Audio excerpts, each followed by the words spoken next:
The end of the summer is approaching, but there's still months left of grass to mow. Fix-It Hardware has it all. Springfield rideable mowers, 18-inch lawn boys, the newest Clemson Brothers models straight out of Middletown, New York. It's quality over quantity here, folks, and a true father and son operation. Steve and Jim are there to service all of your needs. Rustless tools? Check. Vacuum cleaner cleaned? Check. Vacuum cleaner cleaned? You betcha. Beautiful white fences to keep your commie neighbors away? Huh, more than plenty. It's all fun and games till you need some good old American hardware services. So why don't you choose the guys in red, white, and blue? We're the ones that you can trust.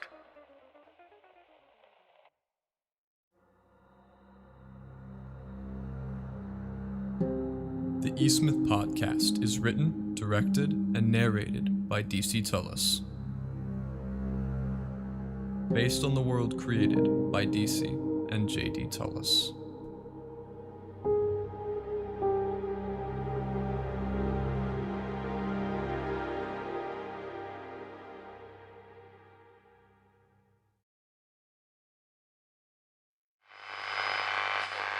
Couldn't say no to free money, folks. If you can get a hold of me the same way, I might just have to air your ad. Now, enough of all that. I've got an announcement of my own. I received a weighty package yesterday. No long, boring, possibly fictitious letter this time. Not in the slightest. In fact, hell, what I'll be attempting to do today will be a challenge in and of itself. But as your local ambassador, I couldn't much turn down such a challenge. I'm getting ahead of myself, though. I have my own challenge to offer to the people of Eastmouth. It's a coded riddle that I'll be leaving on various locations. These locations, I've recently noticed, are all marked by the strange symbol I've mentioned in previous broadcasts.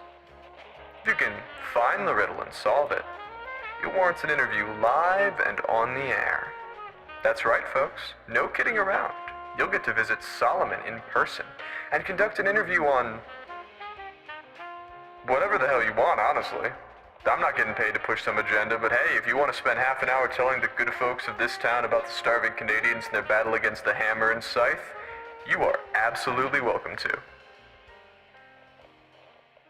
So be on the lookout, folks. This will be a once-in-a-lifetime chance to be heard by your neighbors. Sounds like a celebrity in the making, doesn't it? And for the final announcement before we get into the real eggs and bacon of the broadcast is the rumor of the week. Are the town council covering up an alien crash landing?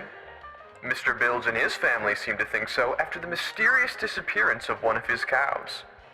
If you see big ol' Brynhilda in the process of being probed, be sure to give him a call. Now then, it's time for me to reveal what tonight's broadcast is all about. It's a puzzle of sorts, a game, a challenge, who knows. I've actually betrayed my usual inclinations, and I haven't attempted to solve it in advance. I've only removed the elements of the parcel, haven't even read the letter with the big words, "I dare you." And I'll take that dare, folks. So let's consult what evidence that we have.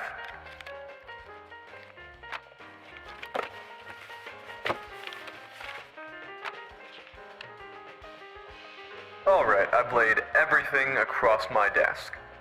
On my left, we've got 11 photos, 3 of the crime scene, 1 of the body, 2 that appear entirely unrelated, and the photos of 5 people. We've got some sort of worn down baby blue patch, made and sold under authority of U.S. Navy, WAVES waves. Interesting. There's a list of suspects too, although it's just a list of their names, meaning that I'll need to connect faces to names eventually. We've got 5 different news articles written on the subject and cut out roughly by a pair of scissors. One even has a nice little coffee stain on it. Next comes a short little book that details the history of northeastern towns in Maine from 1900 to 1930, titled 30 Years of Hard Work, Seafood, and a Burning Hatred of Massachusetts. Hopefully it didn't take the author 30 years of work, because that would have been an absolute bummer. Next sits an interview with the suspect in question. Gotta wonder what it tells. And finally, some sort of strange wooden lockbox. Not locked like with a key, by the way. It's got a code lock, is in some sort of suitcase. 8 numbers too. That's gonna be a real doozy. Well, Eastmouth, this is very much a make it or break it moment. You might just get to watch the amazing and intriguing Solomon make a hash of this whole thing. But I wouldn't count myself out just yet. I had, let's say, an affinity for cracking codes when I was just a boy. Hell, if I needed, I might even open the phones. So where should I start for this one? How about the innocuous letter? You know, the one with the big red "I dare you" on the cover? Ah, well, there's a riddle to start it off, it seems. And I quote, 7 steps forward around the ring of 26. It takes 2 to tango, and 2 steps back will make a click. Now do the foxtrot and slither forward by 1. If you don't, you'll lose and miss all the fun. Interesting. Each line of the riddle is circled in red ink. As for the riddle itself, I have a suspicion that the 26 refers to the 26 letters of the alphabet, but beyond that, my mind is a vast and empty plain. We'll return to that later. How about a good old newspaper clipping? The most intensive homicide investigation in recent memory has struck northeastern Maine. The Eastport Strangler has been redubbed the Lazy-Eyed Strangler by County Sheriff Oliver Jones. 2 victims in Eastport and 1 in Eastmouth. Each victim was an unmarried male between the ages of 20 and 40. The most recent victim was found dead in his home in Eastmouth on the far west stretch of town, nearing Tharcom Mental Asylum. A perfect kill was prevented as a neighbor heard thrashing in the deceased's home. She observed a man, roughly 5'9", hurrying from the scene, dressed from hood to toe in black. His only truly distinguishing feature, his lazy eye. As this is the 3rd death, the killings have now been dubbed as serial. Be cautious of anyone with a lazy eye and report any suspicious behavior that you see to your county's police department. Holy criminy, I half expected that to be a joke. But unless someone broke into the Eastmouth Tribune and aged this thing like 40 years, this has got to be legitimate. What? I don't remember being taught this at John Mason High. Well, real groovy. It seems that I've found myself amidst an actual murder investigation. And strangely enough, the word "was" is circled in red ink towards the bottom of the page. I'll get back to that. Okay, here's the interview that was included. It concludes that the strangler was caught? Okay, what is the point of this then? Is the real killer still lurking out there? Is this just some kind of a game? If I get strangled during this broadcast, at least all of Eastmouth will know. Just checking behind me. I don't see anyone in the station, but fingers crossed.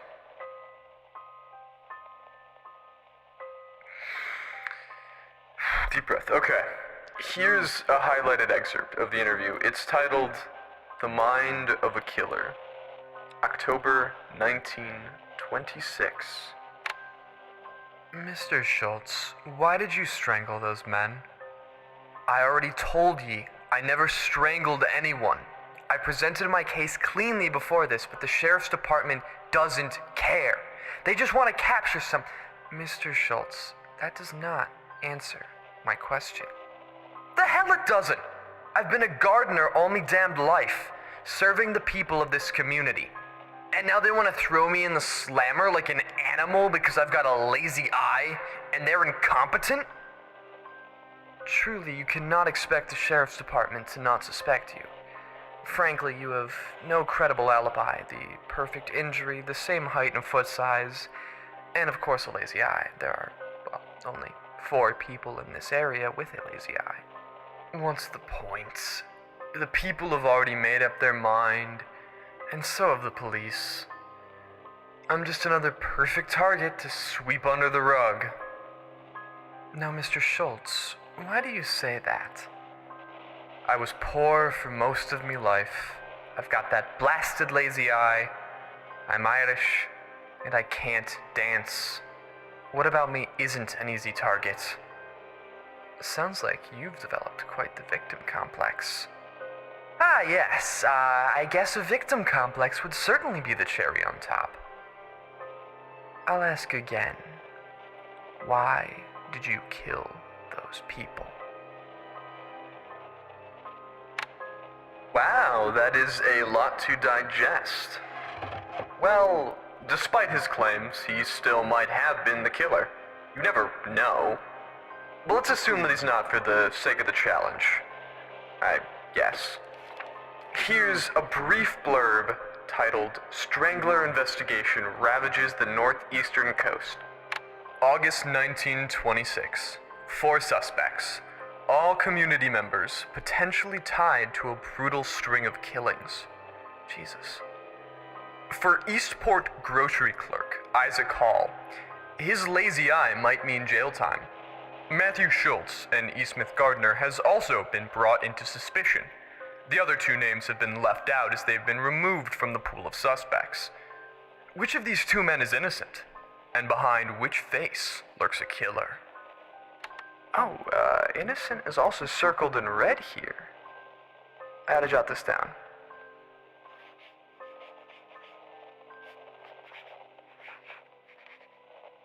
And at the bottom of the article, 5 suspect photos have been taped on. Wait, I thought it said 4 earlier. Well, there's 2 men in their 50s, a teenage boy, and you've gotta be fucking kidding me. There is a grandmother in here, a sweet old lady. I swear, someone is having a gas right now. Names are Matthew Schultz, Isaac Hall, Frederick Zielinski, Wendy Miller, and Martha Peltier. Well, that's already a red flag. Martha doesn't even have a lazy eye. I'm not sure that I knew what I was getting into. Gotta be an entertaining broadcast for all you listeners, though. You know, some young stud flustering on air like this. Hear that, folks? We've got some whipping winds and a real light show going on right outside the station. Pretty groovy, right? Okay, where is that thing? I swear it was over there. It's a bit dark in here. Ah, there we are. Let's check the history book. 1917, the start of the World War. 1923, the Great Lobster Famine. Ooh, and the serial killings of 1926. I'll bet $2 that's the right section. Still, just a tad bit strange that I haven't once heard of the legend of the lazy-eyed strangler before. And I've heard all of the classics. Spooky Old Farmer McLeary, the loveless Willoway Banshee, the statue of Pierre Dubois' moving midnight equinox escapade. Nothing about the strangler, though. I don't know. Hopefully this description is some sort of clue, at least. Two victims, both young, single men, were found strangled by the police, one in his house and another in his car, each a well-loved member of the Eastport community. The killer blundered, though, as he moved his spree of terror to Eastmouth's watchful and well-guarded gates.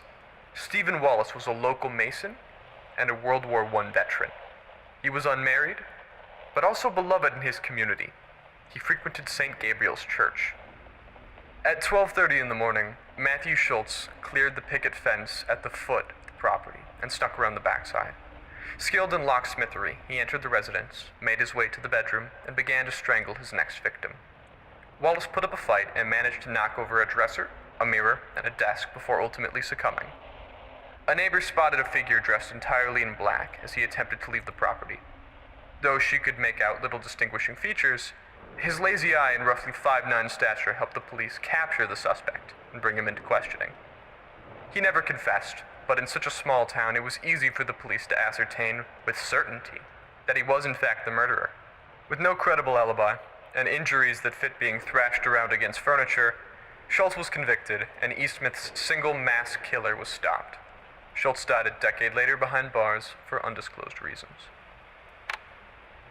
Well, if Schultz was the killer, good riddance, but all the evidence still feels incredibly circumstantial. Okay, I'll continue under the assumption that he was innocent, just for the challenge. What would that leave? Okay, a newspaper publication on the crime scene. Outside of the victim's house, two clues were left behind. A 19th century rake, a lockpicking tool, was found dropped in the bushes beside the front door. Could Matthew Schultz have shaky fingers? The footprints left outside, nestled deep in the muddy ground, gave the police their most important clue. Interesting. They measured the footprint out to 10 inches and 9/16 of an inch. The pattern and depth of the shoe indicated a rain boot. Could be useful as a gardener, but such a boot would be even more useful for a killer. One would need perfect traction, after all. I'm not sure that's true, just yeah. Inside the house, the furniture was thrown about. Clearly a brawl had taken place with Mr. Wallace losing the regrettable battle. Strangulation marks have been found, yet one mysterious clue continues to baffle police. A faintly fishy smell has been found on the body. Wallace could have gone fishing earlier that day, but his neighbors remembered him coming home from work around the usual time, and none of his coworkers reported him ever leaving the office during the workday. Could Schultz have covered himself in the entrails of a dead fish to throw off the trail? Jesus, who writes this? At least there's an actual clue here. The "my" and "mysterious" is circled. Okay, mystery not solved yet, but let's do some process of elimination. Here's an article with alibis, and it's a bit of a long one.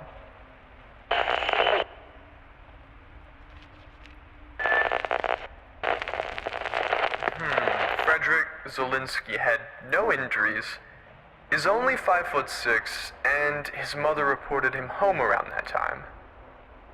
Wendy Miller is a grandmother. I mean, I shouldn't need to say more, but no injuries, and how the hell would she thrash someone around furniture? That would leave Isaac Hall, the grocer, Matthew Schultz, the gardener. And now that I think about it, what about the neighbor? That's why the extra photo is included. Okay, Martha, you're on this list too.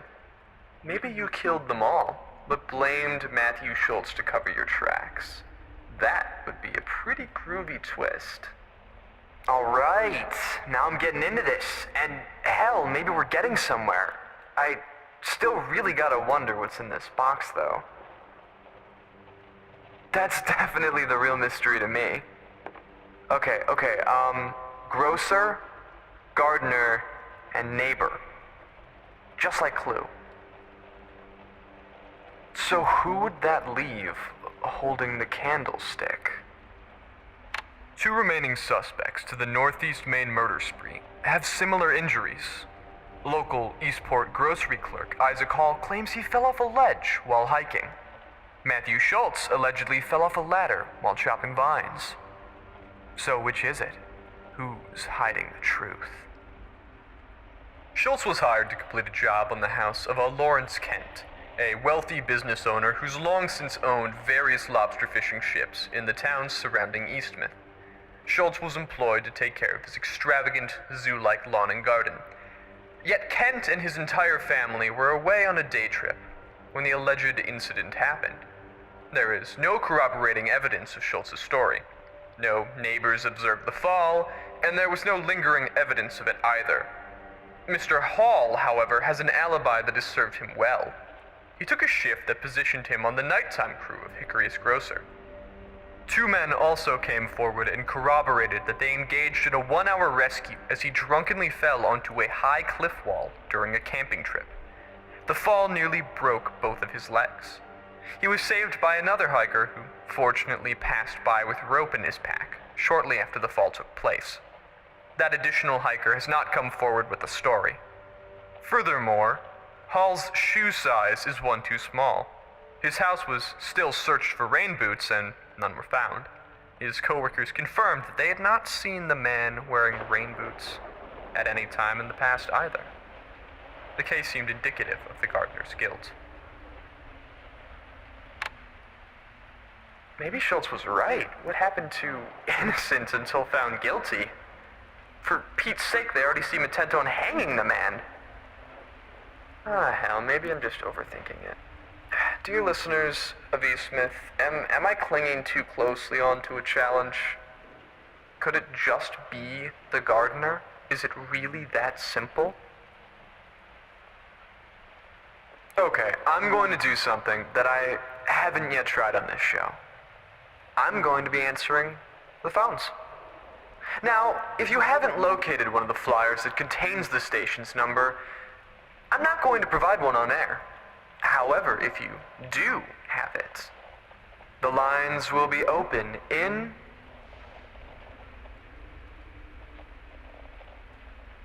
3, 2, 1.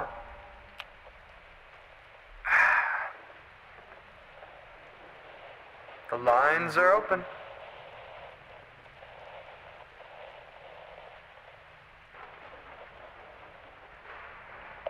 You're live and on the air, caller. Who do you think did it? Hey, Solomon. It's gotta be the neighbor, doesn't it? The gardener is just too easy. You know, I was thinking the same thing, but how did you come to that conclusion? Well, all those articles, they just went straight for his throat. And heck, whoever sent it to you has to think he's innocent, don't they? Why else would they have sent you the parcel? What if it's the killer who sent it? Well, golly, I didn't think of that. Best of luck, Solomon. Okay then, next caller, you are on the air with Solomon. I don't care who did it, goddammit. People of Eastmouth, be afraid. Be very afraid. Those Reds are gonna come around any day now. They'll beam me from the sky with their Sputnik rocket lasers. You know, I'm just not sure that my show is quite ready for telecommunication. So I'm just gonna go down here and pull the plug. There we go. So what have we learned here, folks? Ding, ding, ding. If you guessed nothing, then you would be absolutely correct. You've won a free car. But, yeah, grocer's clear. So that would just leave the neighbor and Schultz himself. That's not much of a challenge. There's the 6 non-suspect photos. Some are of the crime scene and others appear just unrelated. Aha, well, here's the fifth article, and the title already sounds promising. The Complete Northeastern Strangler Gossip Breakdown. Hell, even some of the paragraphs are circled in red ink. Honestly, I should have started with this one. As Terry Schultz returned home after losing her job, her father, waiting up for her with an ice pack over his head, was the last thing she'd expected. It was only 10 o'clock, 2.5 hours before the murder took place. I told him that I'd lost my job waitressing. He'd never looked at me that angrily before, said the young woman. By her own account, he'd given her a stern lecture that erupted into a shouting match. This has been confirmed by neighbors on both sides of the house, who were all too happy to speak with us, but had absolutely nothing interesting to say. Eventually, Terry had stormed off to spend the night with a friend's family. She's since come forward attesting her father's innocence. And then there's some useless drivel. Yeah. Murder. On to the next highlight. 2 hours later, Martha Peltier heard a commotion in the house and then spotted the suspect fleeing the scene. She described the moment as earth-shattering. We couldn't think up a better word ourselves. She claims to have been cleaning the kitchen after caring for her husband, who suffered an automobile accident and has been wheelchair-bound ever since. Yet as touching as that story is, police reported that her husband possessed rain boots of the same size. When questioned, her husband verifies being woken up from his sleep and rolling his wheelchair over just in time to see a shadow hop over Wallace's picket fence. He also claimed it couldn't have been him, as his wheelchair would have left a trail from his house to the crime scene. The entire situation is suspicious, though, as a police report 3 months prior detailed how Wallace had accidentally swerved his automobile during a rainstorm and collided with Lucky, the Peltier family's German Shepherd. A simple motive, but a deadly one. Though there's no form of injury on Martha, and she appears far too weak to strangle an ex-soldier, could she have done it? Could either of the Peltier family have been involved? This is the Portland Weekly Bull Session. Pick up the next issue as the case continues to unwind. Now that's the twist I've been looking for. It's gotta be her, doesn't it? I mean, dead dog, similar rain boots, no way to contest the story. Okay, well, I've got a hunch, but I can't jump overboard just yet. So let's see, there's 2 suspects left. Let's walk through the clues and the story as if the neighbor was guilty. Dead dog's the motive, so how would this crime be achievable? Well, she could have worn her husband's boots while he fell asleep, broke into the house, murdered Wallace, and snuck back home to wash the boots and clean the kitchen. But then, what of what the husband saw? Maybe he's lying to support his wife? Or maybe he's in on it? That could work.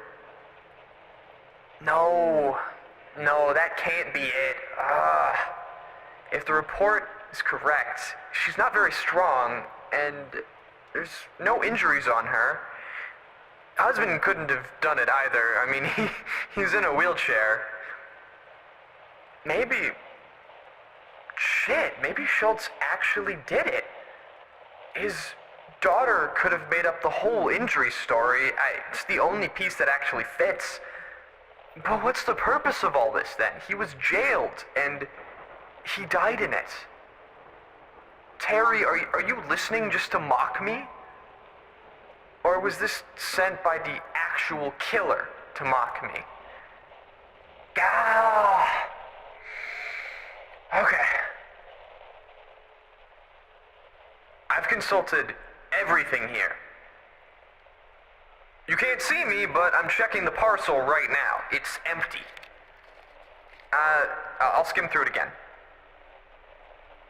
Nothing new. The pictures! Yes, okay, everything's been connected so far. But what about the 2 photos I ignored? There's gotta be something, there has to be. Please God, let there be something there. One is titled Last Day with father. Just a shot of the beach early morning, but the word father is circled. That would mean, was innocent my father? Either that's a very confusing question you're asking me, or it's misarranged. My father was innocent. How did I not see that immediately? Oh my gosh. Okay, well, there we go. But what's the purpose of all this? There's still no proof.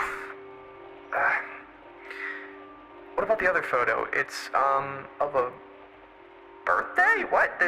There's a small little boy, must be 8 or 9, spotted party cap draped off his ears.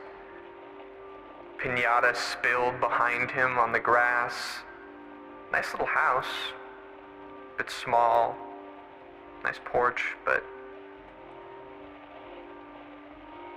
this can't be real. Why did you send this to me and not the sheriff or the governor or someone else? Dear listeners of Eastmouth, I am holding a photo that might as well prove Matthew Schultz's innocence. In the corner of the picture, sprawled across the porch of the Kent Manor, it's rather more of a big house, but you can see him through the gate. The ladder, it's toppled beside him, and he's holding his head in pain. Who's the kid? Jeremiah Whitelock, 7th birthday. I'll be damned. I don't even know what to say. There's still the box and the code, though. Okay. 7 steps forward, around the ring of 26. That would be a classic substitution cipher. G is now A, yeah. It takes 2 to tango, and 2 steps back will make a click. Tango. Dancing? Now do the foxtrot and slither forward by 1. Wait, tango? Foxtrot? That's the military phonetic alphabet. I think it's called that at least.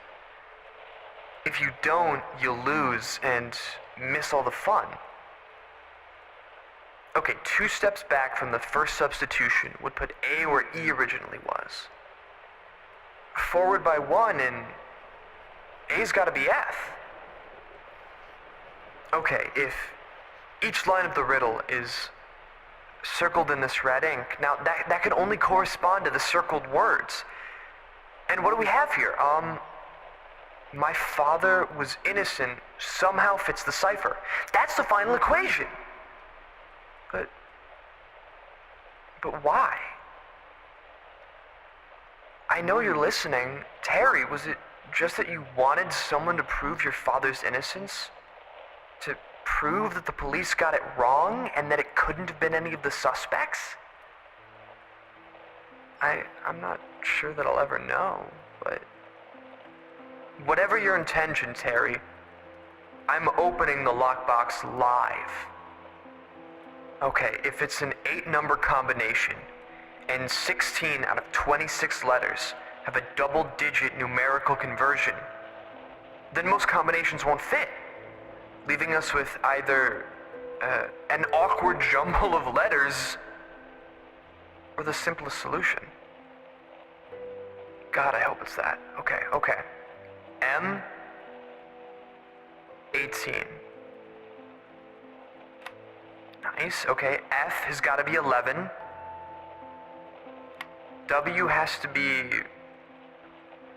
02. And then I would have to be 14.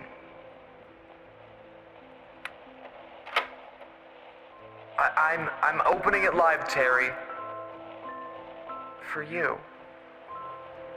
Wherever you are. Wait. It's It's just a piece of paper. The beach was where I last saw him. It was his favorite view. And in my heart, he never left. Thank you.